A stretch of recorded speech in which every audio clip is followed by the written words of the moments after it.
Bienvenida al Club de las Trastornadas. Soy Sai, la fundadora de la comunidad, alias Trastornada número 1. Me he especializado por interés personal y profesional en astrología psicológica y de bienestar sexual por casi ya 10 años, aunque aprendo cosas nuevas cada día y voy mejorando mis sesiones de acuerdo a ello. Entre mis titulaciones cuento con la certificación y acreditación para MBSR, para Mindfulness y Autocuidado Diario. He estudiado sobre Ayurveda de forma autodidacta y cuento con la garantía de la Asociación Profesional Española, APEMBE, en Psicología y Terapia Holística. Amo la alquimia, aprender cosas nuevas, y hoy vas a aprender algo nuevo, o esa es mi intención. Soy terapeuta holística y seguramente me hayas seguido aquí en YouTube desde TikTok, donde se me conoce en España como la chica de la matriz del destino. Pero hoy estamos aquí porque he creado 2 métodos de terapia únicos en el mundo, que inicialmente creé para sanarme a mí misma. Viaje que no ha sido sencillo, pero que me ha cambiado la vida y ahora quiero compartirlo todo contigo. Gracias a las sesiones personalizadas, 1 a 1 online en directo conmigo, vamos a aprovecharnos de tu astrología sideral personal, matriz del destino y diseño humano, así como el uso de tarot evolutivo y oráculo astrológico, para conseguir identificar y comprender el origen de aquellos obstáculos y problemáticas que enfrentarás en tu vida. Así te ayudaré a conocer tus mejores métodos de autogestión personal y emocional, así como a tener una guía en tu rutina para alinearte con tu verdadera identidad, reconectar contigo misma y transformar tu vida y conseguir la vida de tus sueños. Quiero trabajar contigo personalmente para poder ayudarte a sanar tu feminidad, tu linaje y conseguir que reconectes y recuerdes quién eres, cuidando de tu salud mental de forma fácil y personalizada según tus estrellas. La vida es maravillosa y mereces todo lo bueno que te puede ofrecer. Después de las 3 sesiones del método Destino y o método Vientre Dorado, podrás contactarme para una nueva sesión siempre que quieras con tarot evolutivo y oráculo astrológico. Si te interesa una sesión conmigo, tienes el catálogo aquí en las listas de reproducción del canal y siempre podrás contactarme a través de los links en el perfil del canal aquí en YouTube. Mis mejores deseos y empezamos. Espero que te encante el podcast de hoy. Te leo en comentarios. No olvides seguirnos si eres nueva y darnos a me gusta para hacerme saber que te gusta esta clase de contenido. Transforma tu vida, recuerda quién eres. Bienvenida a la familia. Y hoy seguimos con el punto número 3, que sería emitir señales contradictorias ante la víctima de la seducción, ¿de acuerdo? Vamos a ir leyendo según cómo nos explica Roberto e iré dándoos como mis tips, ¿no?, personales. Una vez que la gente percibe tu presencia y que incluso se siente vagamente intrigada por ella, debes fomentar su interés antes de que lo dirija a otra persona. Lo obvio y llamativo puede atraer su atención al principio, pero esa atención suele ser efímera. A la larga, las ambigüedades son mucho más potentes. La mayoría somos demasiado obvios o obvias. Tú sé difícil de entender. Emite señales contradictorias, duras y suaves, espirituales y terrenales, astutas e inocentes. Una mezcla de cualidades sugiere profundidad, lo que fascina tanto como confunde. Una aura elusiva y enigmática hará que la gente quiera saber más de ti y esto le atraerá a tu círculo. Crea esa fuerza sugiriendo que hay algo contradictorio en ti. Ante esto tengo una opinión. Yo entiendo que esta es la visión de un hombre de la edad de más o menos como 50 años. Yo lo entiendo, ¿vale? Más o menos, calculo yo. He investigado un poco el autor, pero no me acuerdo de su edad, básicamente. Pero sí es verdad que lo de las contradicciones yo lo uso y lo entiendo desde una perspectiva de inocencia y picardía, ¿sí? No lo haría desde soy buena persona, soy mala persona, soy súper amable y servicial, soy una cabrona. Yo no lo haría así, ¿vale? Yo lo haría desde astucia e inocencia, como explica él, pero también más que nada entre inocencia e ingenuidad y picardía, ¿vale? Por ejemplo, una cosa que yo os suelo recomendar mucho en las sesiones de astrología erótica, a mis chicas súper femeninas, softies, suavecitas, en plan, que son muy buenas, muy adorables, ¿vale? Porque la principal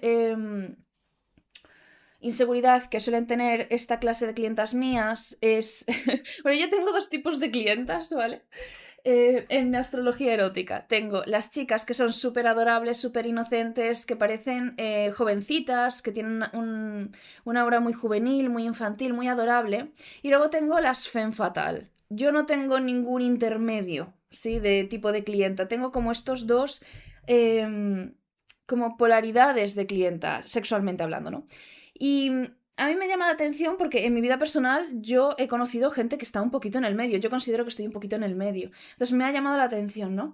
Pero mira, el principal consejo que yo le doy a mis clientas que son más adorables, más aniñadas, etcétera, te estoy hablando de chicas de 25 años para arriba, ¿vale? No menores de 25 años, que no pasaría nada, pero me entiendes. Es básicamente que se aprovechen de su aura de inocencia. Mirad, choca muchísimo que una personita, por ejemplo, Sabrina Carpenter, ¿vale? Pensad en Sabrina Carpenter.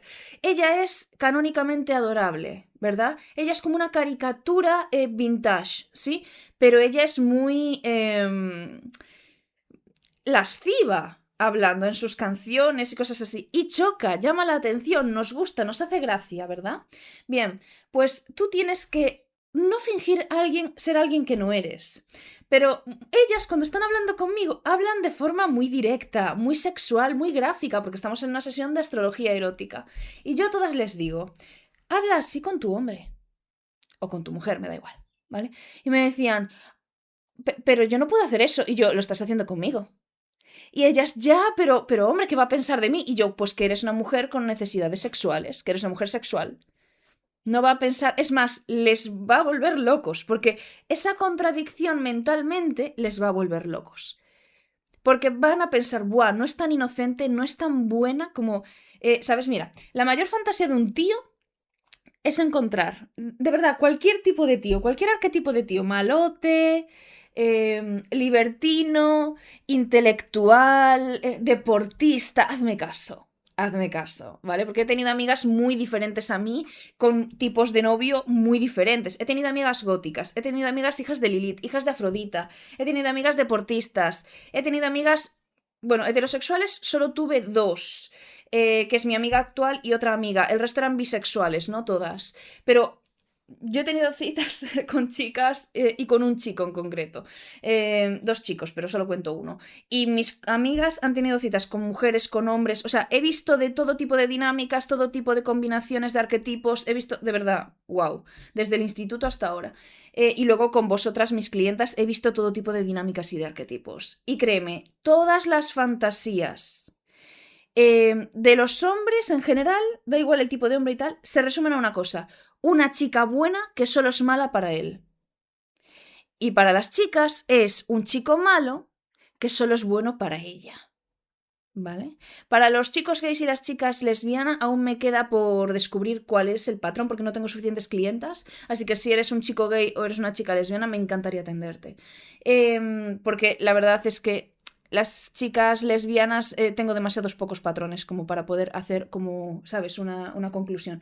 Pero en serio, cualquier tipo de hombre, da igual que sea malote, da igual que sea de estos que les van las motos, que son góticos, con piercings y tatuajes, o que sea un intelectual, profesor universitario de literatura rusa clásica, da igual, todos quieren una chica buena que solo es mala para ellos en privado. Si tú tienes aún encima el aura, el aesthetic, el maquillaje, la personalidad adorable, te van a cubrir en oro. Te van a cubrir en oro, se van a volver locos, porque hay algo casi roza lo kinky, ¿vale? Roza lo fetichista en nadie sabe cómo eres dentro de la casa. Nadie sabe cómo eres en privado. ¿Por qué Venus en Virgo, en mi opinión, está infravalorado como posición, tanto en hombres como mujeres? Porque es como que les cambia el chip. Tú estás en privado en casa con tu pareja que tiene Venus en Virgo y es otra persona. Sexualmente, Venus en Virgo es otra persona. La gente dice, Venus en Virgo son asexuales. No es verdad. Para ser asexual tienes que tener una carta al completo muy específica, ¿vale? Yo lo que sí veo en Venus en Virgo no es asexualidad, ¿ves? Que eso ya hay otros profesionales astrólogos que yo entiendo que tienen sus patrones y yo los respeto, pero en mi experiencia, Venus en Virgo es una persona que es demisexual. ¿Qué significa eso? Que solo siente atracción física, solo conecta sexualmente con alguien, solo siente atractivo físico por alguien con el que tiene una conexión emocional, ¿vale? Pero son súper fetichistas, son súper kinkies, ¿vale? El problema es que tiene que haber conexión emocional, tiene que haber amor o amistad, ¿vale? Si no, no es capaz de tener relaciones sexuales. Pasa a ser algo traumático, ¿vale? Virgo, ya sé que es la virgen, sé que es la dama, sé que es... Yo lo sé, pero las niñas buenas no existen. ¿Tú has conocido a una mujer verdaderamente sumisa en tu vida? Yo creo que no. Una mujer sana, ¿eh? Una mujer traumatizada sí, pero una mujer sana, sumisa, yo no. ¿Vale? Entonces, cuando Venus en Virgo, hombre o mujer, pero en concreto mujer, tiene a alguien, hombre o mujer, que le atrae muchísimo, que le hace sentirse cómoda físicamente, energéticamente, espiritualmente, es una loba. Te destroza, da igual la experiencia que tengas, o sea, te va a dar la vuelta y media. Da igual lo experimentado que seas, etcétera. O sea, puede que las primeras 3 veces o así, sobre todo si es virgen, puede que tarde un tiempo a moldarse a ti, pero es una puñetera fiera. De hecho, es de mis posiciones favoritas, Venus en Virgo, sobre todo si la tienes en casa 5, casa 2, casa 8, déjame pensar, casa 10, ¿sí? Casa 1 también podría hablarse, ¿vale? Casa 1, 5, 8, 10, son maravillosas, ¿vale? Entonces, de hecho, por ejemplo, Venus o Marte en casa 10 es gente muy dominante. Venus en Virgo en casa 10 podría ser muy buena dominatrix. Habría que verte la carta entera, pero nadie se lo va a esperar, ¿vale? Entonces es algo que a mí personalmente me hace gracia. Y a mis clientas les animo en plan de tú piensa, las primeras veces hasta que te sueltes, tú piensa que estás hablando conmigo y no con tu hombre, ¿vale? Tú piensa que estás en una sesión de astrología erótica y que estás practicando, no sé qué, bla, bla, bla, bla. Y claro, luego no pueden parar de hacerlo. En plan, incluso les digo, provócalos en público, en plan, estáis en público, tened una frase o un chiste que sea privado vuestro, que nadie sepa, por ejemplo, yo qué sé, es que no se me ocurre ahora nada, Dios mío, qué aburrida soy, pero algo que tenga doble sentido, ¿vale? Y lo dices en público de vez en cuando delante de sus amigos o delante del trabajo o cualquier cosa, y nadie sabe lo que significa salvo vosotros dos, lo vas a volver loco, porque se le van a venir los flashbacks en la cabeza y es muy divertido. Es muy divertido. Ahora, mis chicas que sois más femme fatal, que sois chicas duras, que sois chicas góticas llenas de tatuajes o no sé qué, que por cierto, tú puedes ser adorable y estar bañada en tatuajes, ¿vale? El arte es arte, chicas, ¿vale? Somos todas diosas de mármol. Entonces, mis chicas que sois más masculinas como yo, por ejemplo, que sois más dark, más oscuras, una aura más compleja, ¿no? A vosotras yo lo que os recomiendo es, porque cuando estás cómoda con alguien, hombre o mujer, que os atrae, va a salir vuestra niña interior. Entonces soléis ser más bebés, más infantiles, tal. Aprovechate de eso. Tú ya eres una malota en la cama, tú ya lo eres, ¿vale? Entonces, sed un poquito más vainilla fuera de la casa. Cariño, me encantan estos postres, no sé qué, tal, te los va a comprar. Antes de que vuelva del trabajo a la casa, pues le escribes, ay cariño, me traes no sé qué del supermercado y así, y te hago la cena o hacemos la cena o lo que sea. Trátale con cariño y delicadeza. A los chicos, a las chicas sobre todo, pero a los chicos también, que esto está muy infravalorado y considero que no, la gente no lo entiende, a los chicos les encanta que su novia, que su pareja los mime, los apapache, ¿vale? Son niños grandes. Si tu novio o marido no deja que le mimes, que le apapaches, no le gustas. Porque son como niños grandes, o sea, se sienten tan cómodos, son como nosotras. Por eso, por ejemplo, hay parejas que tú los ves y dices, parecen bebés juntos. Dan asco de lo mimados que están entre ellos, porque se quieren, porque sus niños interiores están a salvo, no pueden evitarlo, ¿vale? Aprovechate de eso, trastornada, ¿vale? También, por ejemplo, y te estoy hablando de tíos grandes, o sea, gym bros, te estoy hablando, son súper... Por eso también los gym bros, por ejemplo, les gustan mucho las chicas curvy, les gustan las chicas más grandes, etc. Porque les gusta abrazar algo, les gusta, ¿sabes? Son como... Son niños grandes, ¿sí? Entonces, vamos a hablar aquí de los axis, ¿no? Bueno versus malo, etcétera, etcétera, etcétera. Y cómo usarlo desde la perspectiva de Roberto. Pero vamos, que funciona 100% de las veces, ¿vale? Entre las chicas también yo veo que funcionaría muy bien. A ver, yo soy... Cuando salgo con chicas, yo soy la parte más masculinizada. Entonces, es que depende mucho de tus lenguajes del amor. Por ejemplo, el mío es actos de servicio. Entonces, depende muchísimo de cómo tú enfocas las cosas, ¿vale? Pero vamos a hacer el podcast muy pronto de los lenguajes del amor y vamos a debatirlo en comentarios, etcétera. Pero me gusta mucho que tengáis como estos tips y que luego los personalicéis, ¿vale? Esto es teoría básica, luego tienes que hacer lo tuyo, ¿vale? Diferenciaos del resto. Buscad cositas que os diferencien de las masas, ¿vale? Eso es el mejor consejo que os puedo dar. Ahora vamos con Roberto y el axis bueno versus malo, ¿vale? En 1806, cuando Prusia y Francia estaban en guerra, Augusto, el apuesto príncipe de Prusia y sobrino de Federico el Grande, de 24 años de edad, fue capturado por Napoleón. En vez de encarcelarlo, Napoleón le permitió vagar por territorio francés, vigilándolo muy de cerca con espías.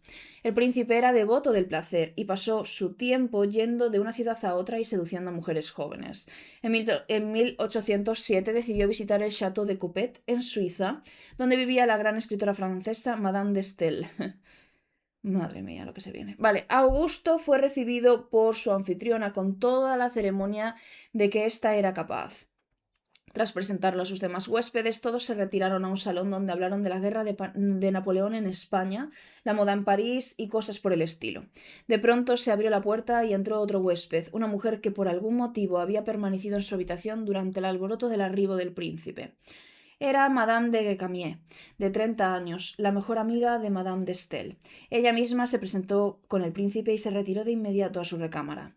Augusto sabía que Madame Récamier estaba en el château. De hecho, había oído muchas historias sobre esta infausta mujer, a quien en los años posteriores a la Revolución Francesa se consideraba la más bella de Francia.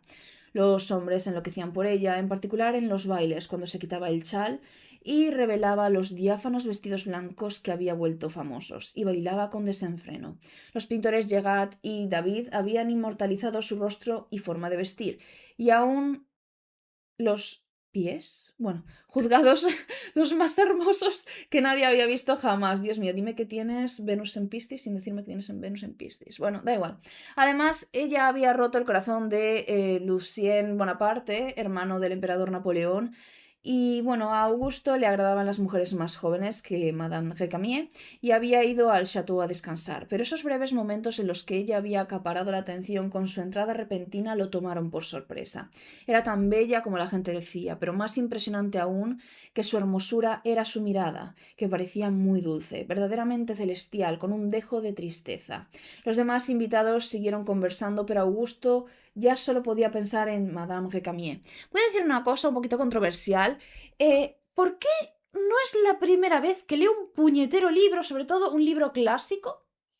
Y hablan de lo melancólica de la mirada de la joven. ¿Por qué os gusta vernos a las mujeres sufrir? ¿Por qué? Porque yo veo a alguien con mirada melancólica y me dan ganas de abrazarlo o abrazarla. ¿Vale? Me dan ganas de consolarlo, consolarla. No la veo como una Virgen María mirando hacia la cruz con su hijo crucificado, porque esa es la imagen. Yo cuando pienso en alguien, es que hay una escultura muy famosa, ahora está en España, es una escultura de mármol de la Virgen llorando el cadáver de su hijo en una iglesia, ¿vale? Es una obra maestra del arte español. La estudiamos todos en el instituto. Pero, Dios mío, o sea, esa mirada melancólica, de tristeza, no sé qué.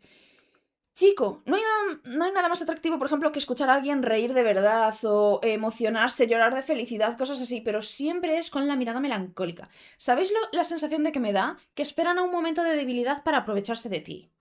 Por eso quieren esa mirada melancólica, para verte con las defensas bajas. Eso es lo que a mí me recuerda cada vez que... Porque a mí me gustan las mujeres y yo no espero una mirada melancólica para sentir ningún tipo de atracción por ella. Yo espero una risa, espero un momento vicioso en el que ella, por ejemplo, pone a alguien en su lugar o el que es un poco borde, porque a mí me gustan mucho las mujeres fuertes. Y me pone muchísimo. Entonces a mí me hace gracia que yo leo a un hombre que supuestamente siente atracción por una mujer y ella lloraba de forma impactante, o tenía una mirada melancólica, o miraba al horizonte con lágrimas en sus ojos. Paco, déjala tener luto, déjala en paz durante unos 5 minutos, pero yo no siento atracción, o sea, a mí lo que me dan ganas es de abrazarte, darte un pastelito de chocolate y decirte todo va a estar bien, nena, o sea, no se me sale por la... No sé, siento la digresión, pero tenía que decirlo, o sea, no tengo con quién hablar de estas cosas. Durante la cena esa noche la observó. Ella no habló mucho y mantuvo la vista abajo, pero volteó 1 o 2 veces directo al príncipe. Terminaba la cena, los huéspedes se reunieron en la galería y alguien llevó un arpa. Para deleite del príncipe, Madame Récamier empezó a tocar, entonando una canción de amor. Entonces ella cambió de repente. Había picardía en sus ojos cuando la veía o lo miraba. La voz angelical, las miradas, la energía que animaba su faz, su cara, hicieron sentir al príncipe que la cabeza le daba vueltas. Estaba muy confundido. Cuando lo mismo sucedió la noche siguiente, Augusto decidió prolongar su estancia en el château. En los días posteriores, el príncipe y Madame Récamier pasearon juntos, remaron en el lago y asistieron a bailes en los que él la tuvo por fin entre sus brazos. Charlaban hasta bien entrada la noche, pero nada se aclaraba para él. Ella parecía muy espiritual, muy noble, pero luego estaba en un roce de la mano, ¿no? Bueno, esto está mal escrito, pero para luego estaba un roce de su mano contra la de ella, diría yo. Un súbito comentario insinuante. Tras 2 semanas en el château, el soltero más codiciado de Europa olvidó sus hábitos de libertinaje y propuso matrimonio a Madame Récamier. No es que olvidara sus hábitos de libertinaje, es que la deseaba. ¿Vale? Y al ser ella una mujer de clase alta, para poder acostarte y reclamarla públicamente, tienes que casarte con ella, ¿vale? Si fuese una criada o si fuese una chica de clase baja, pues se la hubiese follado y ya está. O sea, vamos a ser sinceros, ¿vale? De cómo funcionan socialmente los hombres, ¿vale? Se convertiría al catolicismo la religión de ella y Madame se separaría de su vetusto esposo. Ella le había dicho que su matrimonio no se había consumado nunca y que por tanto la Iglesia Católica podía anularlo. Seguramente esté mintiendo, ¿vale? Pero bueno, no vamos a entrar en estas vainas. Madame Récamier se iría a vivir con él a Prusia. Ella prometió hacer lo que él quisiera. El príncipe salió corriendo a Prusia en busca de la aprobación de su familia y Madame regresó a París para obtener la anulación requerida. Augusto la abrumó con cartas de amor y esperó y esperó. Pasó el tiempo, creyó enloquecer. Entonces, por fin, una carta. Ella había cambiado de opinión. Meses después, Madame Récamier envió a Augusto un regalo, el famoso cuadro de Gerard, en el que ella aparecía recostada en un sofá. El príncipe pasó horas frente a él, tratando de penetrar el misterio detrás de esa mirada. Se había sumado a la compañía de las conquistas de Madame Récamier, a hombres como el escritor Benjamin Constant, quien dijo de ella: «Fue mi último amor, el resto de mi vida fui como un árbol fulminado por un rayo». Joder, qué bonito. Bien, ahora, ¿cuál es la interpretación de esta historia según Roberto, ¿vale? La lista de conquistas de Madame Récamier no hizo sino volverse cada vez más impresionante conforme su edad avanzaba. En ella estuvieron el príncipe de Metternich, el duque de Wellington, los escritores Constant y Chateaubriand. Para todos estos hombres, Madame Récamier era una obsesión que no hacía más que intensificarse cuando se alejaban de ella. La fuente del poder de Madame era doble. Primero, poseía un rostro angelical que atraía a los hombres. Esa cara apelaba a su instinto paternal, encantando con su inocencia. Pero luego asomaba una segunda cualidad en las miradas insinuantes, el baile desenfrenado, la súbita alegría. Todo esto tomaba por sorpresa a los hombres. Era evidente que en ella había más de lo que ellos creían, una enigmática complejidad. Cuando estaban solos, ellos se descubrían ponderando estas contradicciones, como si un veneno corriera por su sangre. Madame Récamier era un acertijo, un problema por resolver, ya fuese que se quisiera una diablesa coqueta o una diosa inalcanzable. Ella podía serlo. Al parecer, sin duda, Madame alentaba esta ilusión al mantener a los hombres a cierta distancia, para que nunca pudieran descifrarla del todo. Y era la reina del efecto calculado, como lo muestra su sorpresiva entrada al Château de Coppet.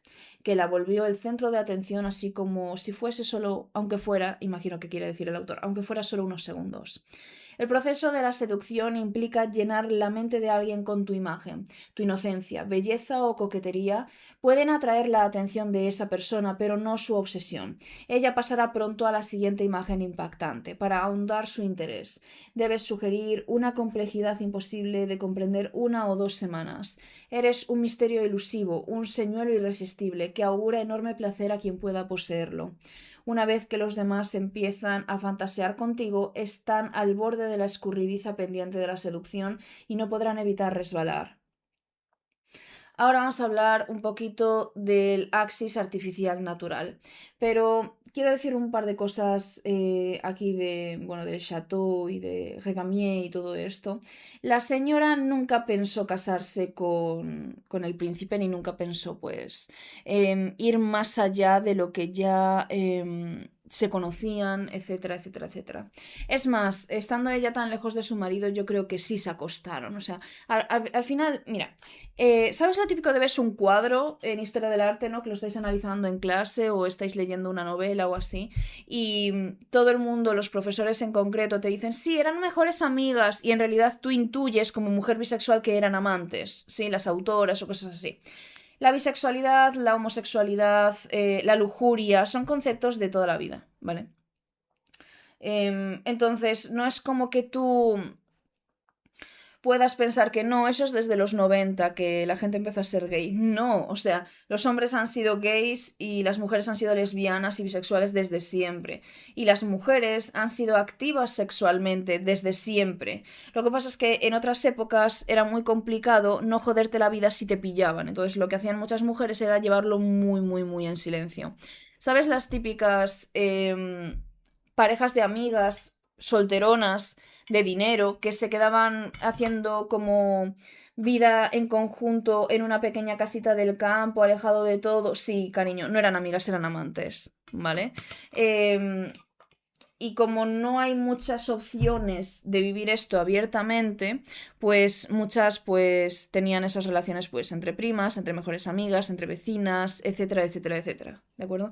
De hecho, por ejemplo, Sisi Emperatriz, seguro que os suena, ella fue mejor amiga, entre comillas, de una antigua prostituta llamada Fanny, ¿vale? Entonces, de esto no hay mucho, históricamente hablando, documentado, pero se sabe que ella tuvo una mejor amiga prostituta, de hecho se escapaban juntas, hacían aventuras juntas, cosas así, y Fanny y ella pues estuvieron juntas para siempre, ¿sí? De hecho, sí tenía un tatuaje y todo, que se supone que tiene algún tipo de relación con ella, o eso había leído en algún artículo. Entonces, yo creo que si era bisexual o incluso, bueno, un poquito lesbiana, porque nunca, con las mujeres de esa época, tú no puedes intuir del todo si eran bisexuales o lesbianas, porque no tenían como un término para ello, ¿sabes? Simplemente creían que estaban desviadas de la norma. Entonces, no puedes saberlo. Es como Marilyn Monroe. Yo tengo la intuición de que ella era lesbiana, pero también podría ser asexual por cómo ella habla de que no le gusta que los hombres la toquen. Entonces, puede ser.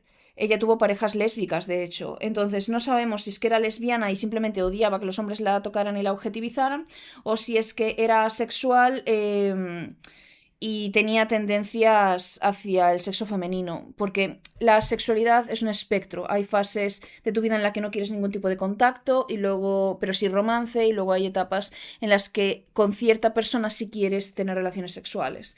Entonces, lo sé porque tuve una amiga sexual en la facultad y me lo explicó, y luego tuve una clienta que era sexual hasta hace relativamente poco, que ella se mudó y pues no sé mucho de ella desde entonces, pero sí es verdad que me contaron más o menos lo mismo, que ellas les interesa mucho la sexualidad, leen de sexualidad, etcétera, etcétera, etcétera, pero como que hay ciertas personas con las que se lo plantearían, pero la primera reacción es un no, y luego hay personas que simplemente en general que no les gusta, ¿vale? Entonces hay que tenerlo en cuenta, la sexualidad es un espectro, ¿vale?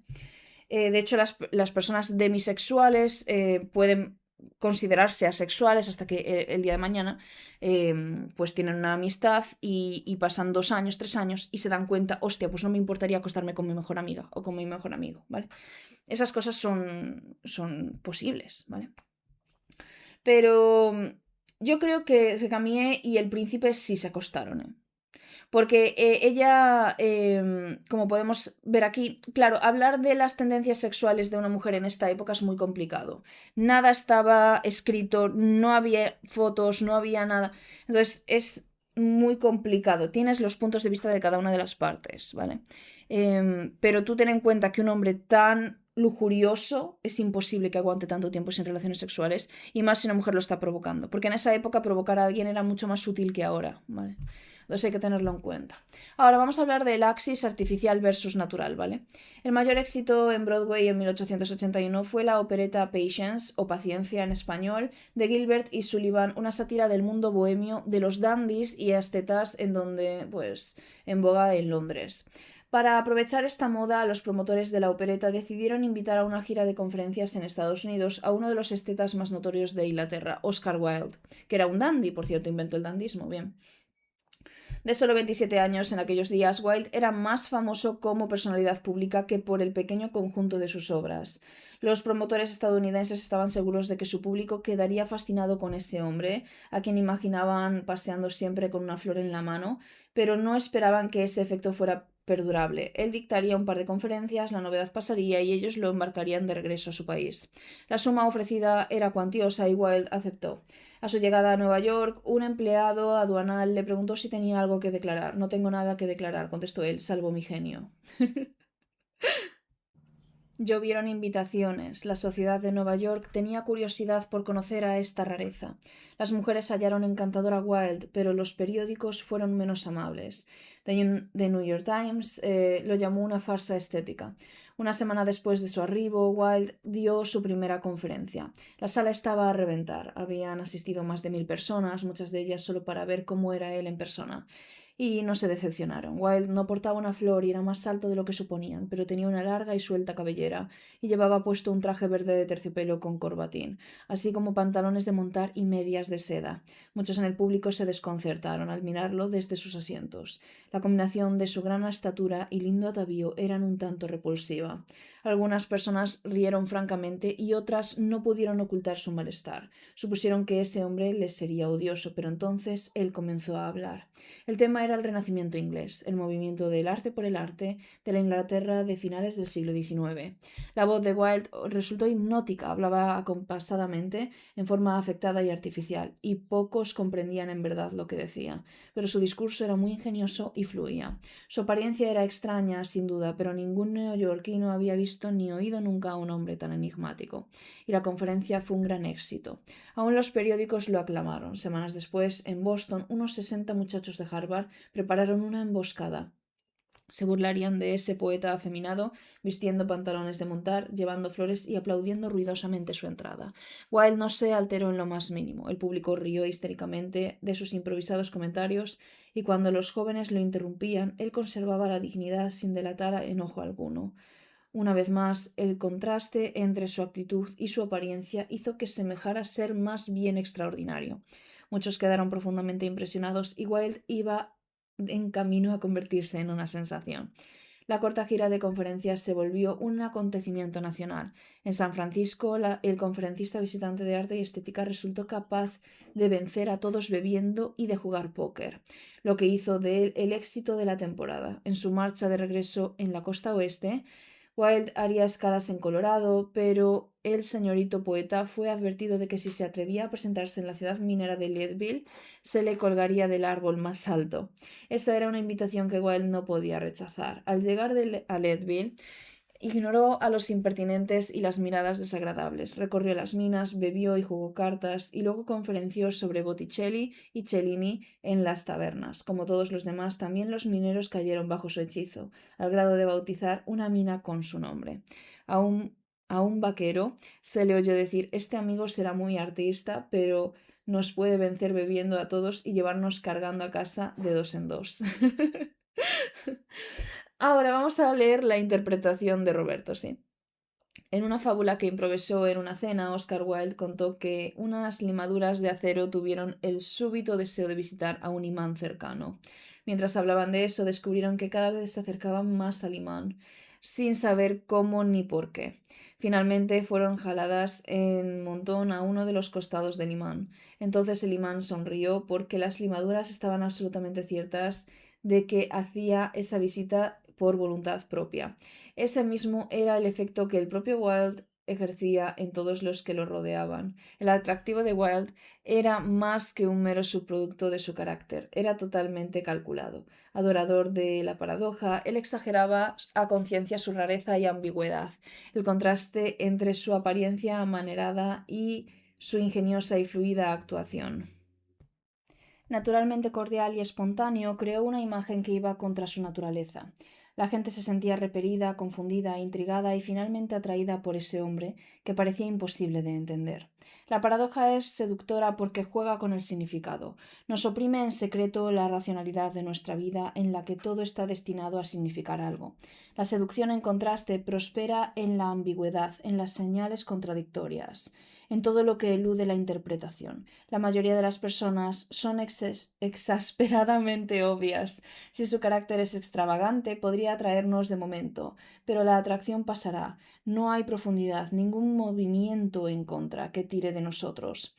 La clave tanto para atraer como para mantener la atención es irradiar misterio, y nadie es misterioso o misteriosa por naturaleza, al menos no por mucho tiempo. El misterio es algo en lo que tienes que trabajar, una estratagema de tu parte. Es algo para que todos te noten. En el caso de Wilde era esa afectación amanerada que transmitía su ropa y sus poses, pero emite también una señal distinta, algún signo de que no eres lo que pareces, una paradoja.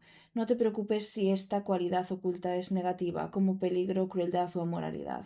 La gente se sentirá atraída por el enigma de todas maneras, y es raro que la bondad sea puramente sea, que la bondad pura sea seductora. Creo que quiere decir, ¿no? Y es raro que la bondad pura sea seductora. Ahora, bien, claves para la seducción, ¿no? La seducción no avanzará nunca a menos que puedas atraer y mantener la atención de tu víctima, convirtiendo tu presencia física en una obsesiva presencia mental. En realidad es muy fácil crear esa primera incitación, una tentadora forma de vestir, una mirada sugestiva, algo extremoso en ti. Pero, ¿qué pasa después? Nuestra mente recibe un bombardeo de imágenes, no solo de los medios de información, sino también del desorden de la vida diaria. Y muchas de esas imágenes son muy llamativas. Tú pasas a ser entonces apenas una cosa más que clama atención. Tu atractivo se acabará a menos que actives una clase de hechizo más duradero que haga que la gente piense en ti en ausencia tuya. Esto significa cautivar su imaginación haciéndola creer en ti, que en ti hay más de lo que se ve. Una imagen que la gente empiece a adornar tu imagen con sus fantasías estará atrapada. Esto debe hacerse pronto, antes de que tus objetivos sepan demasiado y se fijen las impresiones sobre ti. Debería ocurrir en cuanto ellos te ponen los ojos encima. Al emitir señales contradictorias en ese primer encuentro, creas una cierta sorpresa, una ligera tensión. Pareces ser algo inocente, desenvuelto, intelectual, ingenioso, pero lanzas también un destello de algo más diabólico, tímido, espontáneo, triste. Mantén la sutileza. Si la segunda cualidad es demasiado fuerte, parecerás esquizofrénico o esquizofrénica, pero haz que la gente se pregunte por qué eres tímido o triste bajo tu desenvuelto ingenio intelectual y conseguirás su atención. Dale una ambigüedad que le haga ver lo que quiere. Atrapa su imaginación con algunos atisbos voyeuristas y de tu alma oscura, sí. De hecho, el filósofo griego Sócrates fue uno de los más grandes seductores de la historia. Los jóvenes que lo seguían como estudiantes no solo se fascinaban por sus ideas, se enamoraban de él. Bueno, esto es debatible, ¿vale?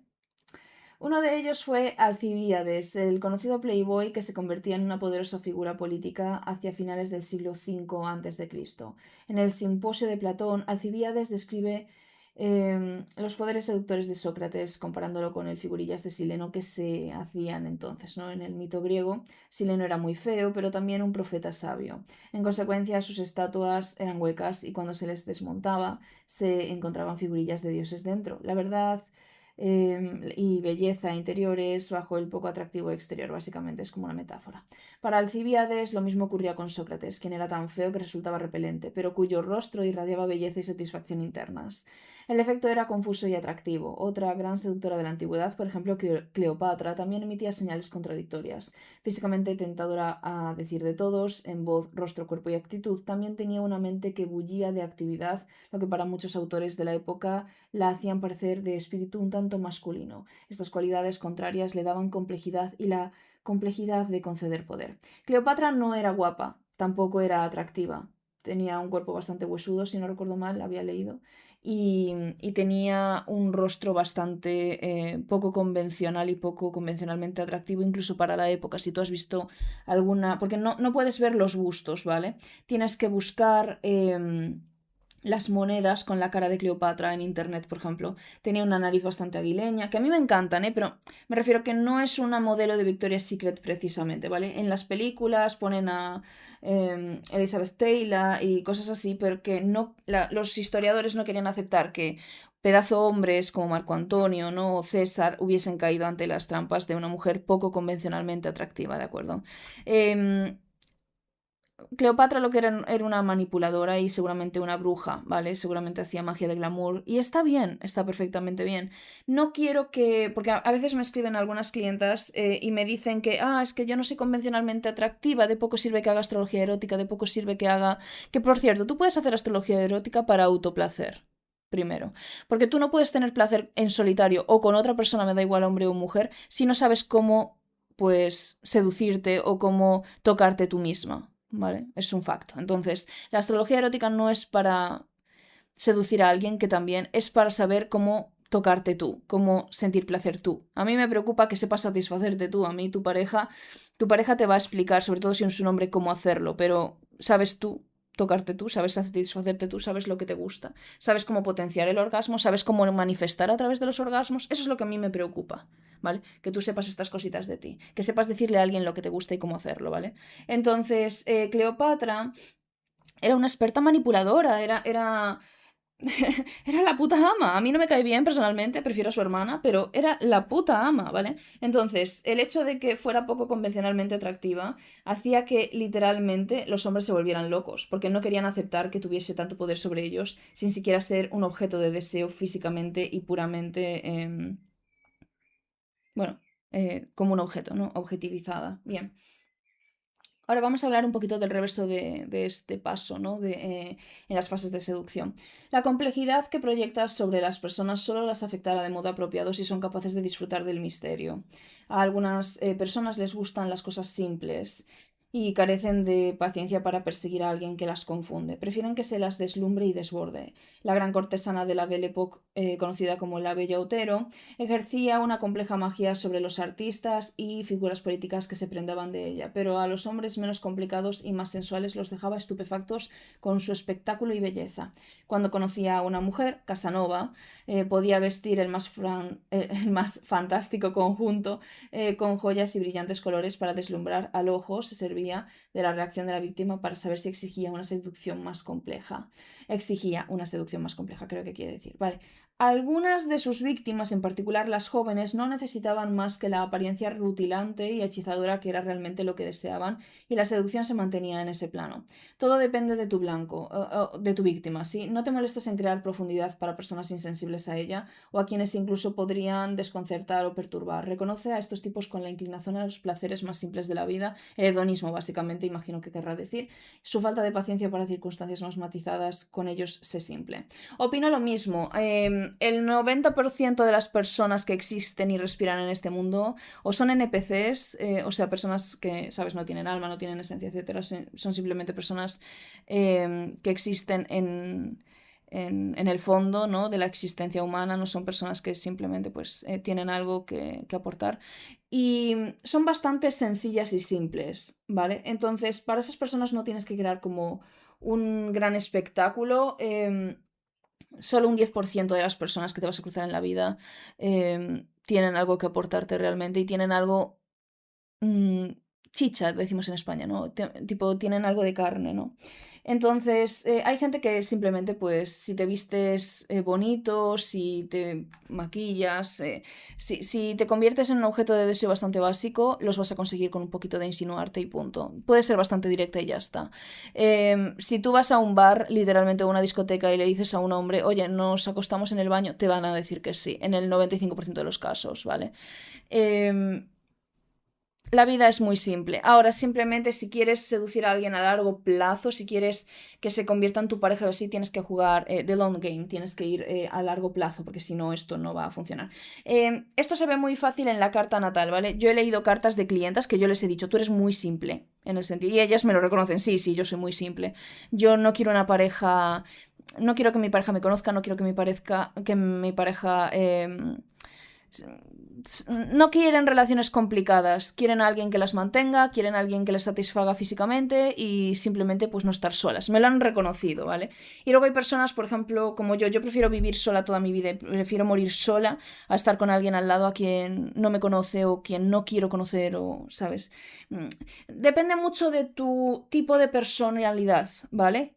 Si tú tienes luna en Capricornio, luna en Sagitario, luna en Escorpio, yo entiendo que tú quieras algo que tenga significado. Luna en Leo también, ¿vale? Yo entiendo que tú quieras ir hasta el final, quieres ir a muerte con una persona. Stellium en casa 8, Stellium en casa 3, Stellium en casa 12, Stellium en casa 6 también, incluso me atrevería a decir. Yo entiendo que tú quieras ir hasta el final con alguien. Stellium en casa 10 también. Tú quieres para toda la vida, ¿vale? Pero si tú, no sé, muchas posiciones en signos fijos, luminarios como Cáncer y Leo, si tienes muchas posiciones así, en sideral, yo siempre hablo en sideral, ¿vale, chicas? Son personas que necesitáis, hombres y mujeres, alguien para toda la vida, que queréis lealtad, que queréis estabilidad, que queréis un ride or die, o sea, que queréis a alguien para ir hasta el fin del mundo y sin certeza de si vais a volver juntos o no, vais a ir juntos o morís juntos. O sea, yo entiendo que queréis esa clase de relación, pero en este mundo patriarcal capitalista es muy complicado encontrar eso, porque el capitalismo va en contra del amor. El capitalismo está en contra de la individualidad, porque para amar, mira, darte al 100% lo bueno y lo malo a alguien es un acto increíblemente individualista, ¿vale? Y el capitalismo perdón, Dios mío, estoy fatal, lo siento. Cuando tú amas a una persona, la amas de verdad, lo bueno y lo malo, es algo que va más allá del dinero, va más allá del estatus, va más allá de la raza, del consumismo. Es un acto, de verdad, es como debería ser padre o madre, ¿vale? Es un acto completamente puro. Y el capitalismo no le interesa la pureza. Por eso hacen tantas apps de citas y de sexo fácil. Por eso hacen tanta pornografía. Por eso le quitan el poder y la importancia al sexo. Porque quieren banalizar la existencia humana. Quieren banalizar lo que es el amor. La gente ya no cree en el amor. Y lo han hecho las élites. Para evitar que tú estés dispuesta a darlo todo, a matar por algo en lo que crees. Han matado lo que vienen siendo los ideales, la moral, el honor. Lo han matado, lo han sacrificado, porque si muchísima gente lo diera todo por honor, por amor, por la familia, por la amistad, si la gente creyera en esos conceptos, en esos valores, el capitalismo se iría a la mierda. Que el capitalismo se va a ir a la mierda dentro de poco, lo calculo yo, pero podría haber durado todavía menos. La gente lo da todo por estatus, por validación ajena, etcétera, y eso no vale una mierda. Porque la gente en general, el 90% de la gente no vale una mierda. Porque estamos todos priorizando cosas que no merecen la pena. El dinero, mañana te puedes morir y no vale una mierda. El título universitario no te sirve para garantizarte un futuro o un trabajo. Te lo garantiza tus pasiones, tus dones, tus talentos. Yo tengo 2 carreras universitarias. Tengo un certificado de Wharton, ¿sabes? Y a mí nadie me contrataba, yo iba a las entrevistas a agencias muy buenas, iba a empresas muy buenas y me decían que no valía nada, que había muchísimas personas mejores que yo. Y yo hablo español e inglés, entiendo portugués, francés e italiano, estudié árabe en el instituto. Y aún así me dicen que no vale una mierda. Me lo dijeron, ¿eh? Los reclutadores. Que había muchísimas personas mejores que yo, que tenía que contentarme con 1.000 euros. Yo con 1.000 euros en España hoy día no puedo vivir. Era de las mejores de mi clase y no valía una mierda. Y me lo dijeron así, varios reclutadores de empresas buenas. Y yo dije, a la verga, ¿sabes? Fundé mi empresa, fracasé. Ahora fundé esta otra empresa. Seguramente fracasé también. La vida... Estoy harta y mis clientas están hartas, estamos todas hartas. Los hombres te tratan como un objeto. La sociedad te trata como que... Sobre todo las mujeres nos tratan como si no valiéramos una puta mierda. Y llega un punto que explotas. Yo ya me he rendido con el amor. O llega un puñetero unicornio, llega el amor de mi vida absolutamente perfecto, que me complementa, que...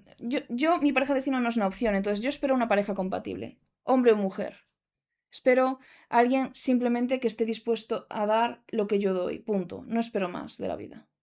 Y soy consciente de que es muy, muy, muy improbable. No creo en las cosas imposibles, pero considero que es muy, muy, muy improbable. ¿Creo en el amor? Sí. Soy una romántica, soy una hija de Afrodita, hasta el final de los tiempos. Creeré en el amor. El amor es la fuerza más poderosa de todas, pero es muy difícil de encontrar. Muy difícil de encontrar. Considero que estamos todos hartos de lo falso, de lo superficial y que queremos ir, ahora con la era de Acuario yo lo entiendo, que queremos ir a algo real, a algo sincero, a algo tangible. Sí, pero considero que el 90% de las personas del mundo no están preparados para ello. No, la gente no está preparada para amar de verdad. Muy poca gente está dispuesta a amar de verdad, porque es un riesgo muy grande. A mí me han roto el corazón muchas veces, amigas y todo, la familia y llega un punto que hasta tú estás harta de intentarlo. Yo estoy muy aislada, yo vivo aislada por completo. Y, y yo, de verdad, a veces hablo con mis clientas y es que están igual que yo. Y me da mucha tristeza. Porque a veces yo pienso, va, estoy aislada, pero la gente está por ahí disfrutándolo, ¿no? Yo veo que no. Yo tengo clientas que tienen un sexo casual, yo veo clientas que tienen estilos de vida muy diferentes al mío y que están amargadas igual que yo. O sea, es muy triste. Tengo clientas de muchísimo dinero. Tengo clientas famosas en España y están igual de amargadas que yo. Entonces, da igual, lo que yo he visto y he aprendido por suerte y desgracia es que por eso he dado tantos giros radicales en mi vida tantas veces, porque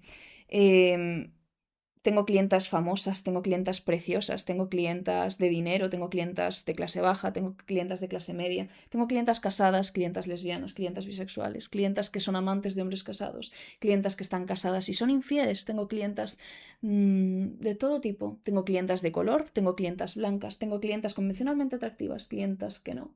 Tengo clientas católicas, clientas protestantes, clientas en los Estados Unidos, tengo clientas en España y Latinoamérica.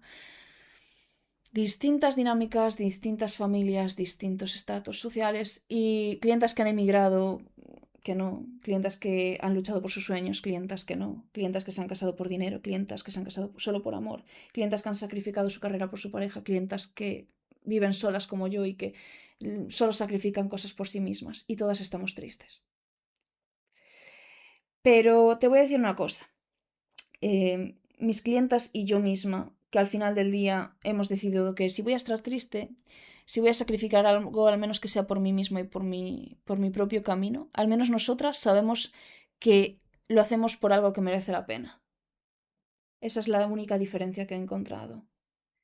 Y es la razón por la que sigo donde estoy y cómo lo estoy haciendo. Y es el mejor consejo que te puedo dar. Que todo el sacrificio, todo el dolor, todas las lágrimas que hagas y que sufras sean por ti. Únicamente por ti. No sacrifiques nada por nadie más, porque esa persona no lo va a hacer. Y por eso yo tan joven creo que tomé las decisiones, tomé los giros que he tomado en mi vida y no me arrepiento. Y he fracasado muchas veces y seguiré fracasando y me equivocaré y seguiré equivocándome en todo. Pero al menos sé la razón por la que lo hago y la razón soy yo. Y eso no me lo puede quitar nadie. El día de mañana me moriré y me moriré en paz. Y me iré de la Matrix y no pienso volver atrás. No pienso reencarnarme otra vez, cueste lo que cueste. Y estoy en paz con esa decisión, te lo juro, te lo juro. Sin mirar atrás, como en El Dorado, sin mirar atrás jamás. Y ni para coger impulso, te lo juro de verdad, no miraré atrás ni para coger impulso, se acabó. El pasado está muy bien como lección aprendida, pero los capítulos tienen que cerrar en algún momento. Y considero que, de verdad, la superficialidad, la vida a mí me cansa. Esas conversaciones. También, no sé si es porque soy autista, pero las conversaciones vacías, las conversaciones a mí me cansan mucho. A mí la gente me cansa mucho.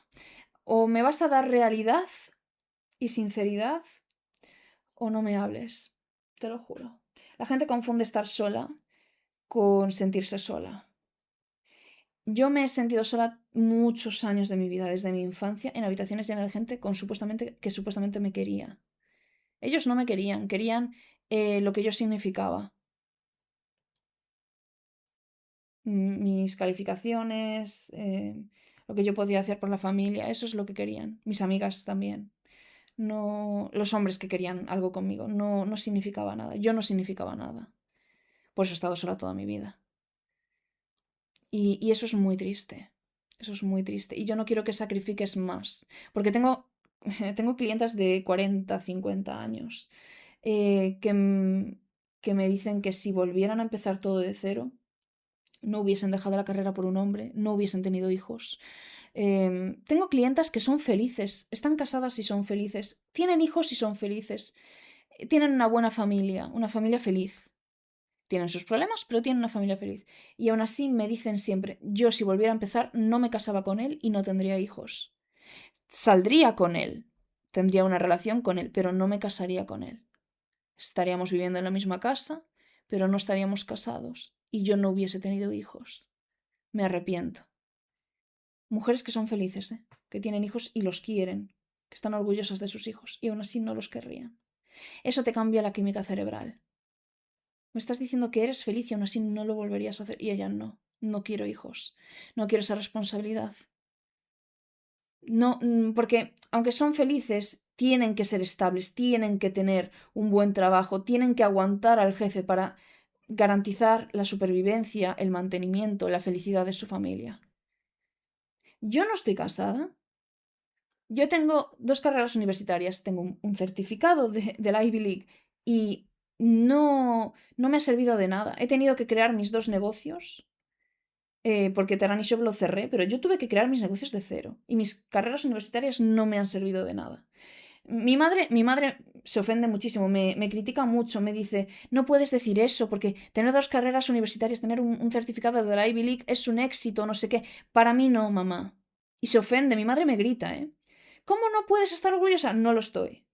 No me ha servido de nada, tanta lágrima, tanto estrés, tantas noches sin dormir estudiando, tantas peleas que he tenido con profesores, tantos comentarios racistas, gilipollas que he tenido que aguantar en la facultad, no me han servido de nada. No me han servido de nada, mamá. Le sirve a ella para presumir, pero... Y me parece bien que lo haga, pero a mí no me sirve de nada. No me sirve absolutamente de nada.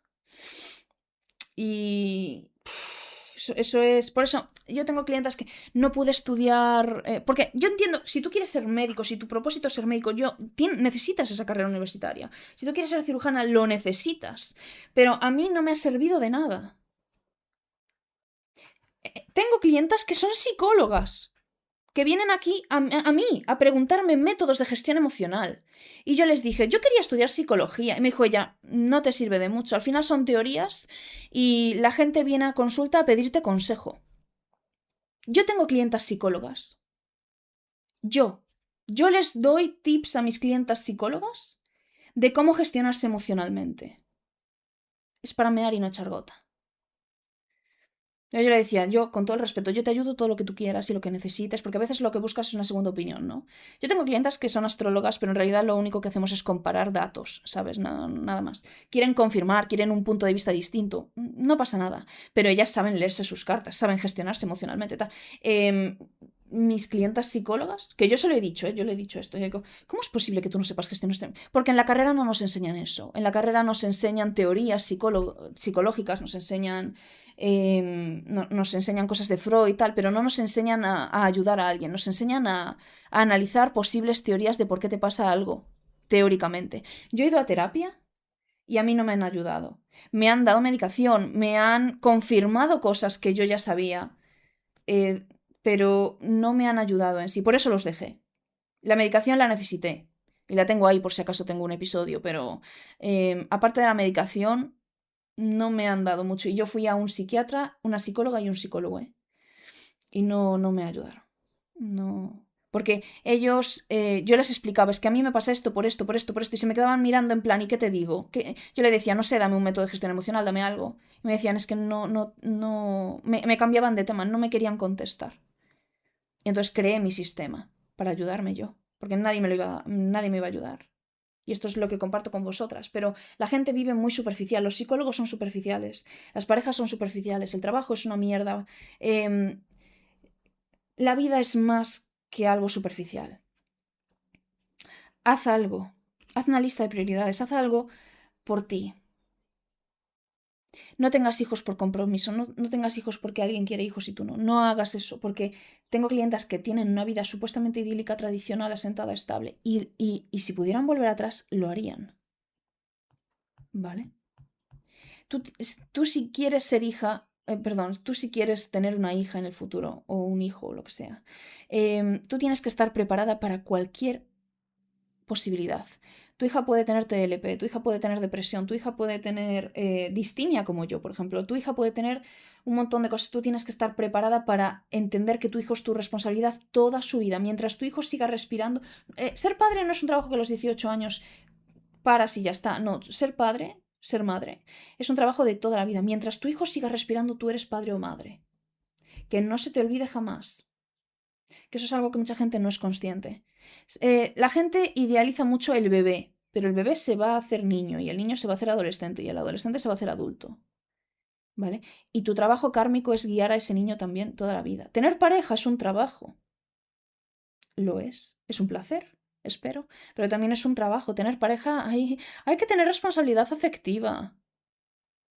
Y mucha gente no está preparada, 11:22 en el reloj, la gente no está preparada para esto. Estar viva es un trabajo diario, ¿sabes? Y bueno, eso es todo por hoy. Espero que no haya sido muy pedante. Te quiero un montón, mis mejores deseos.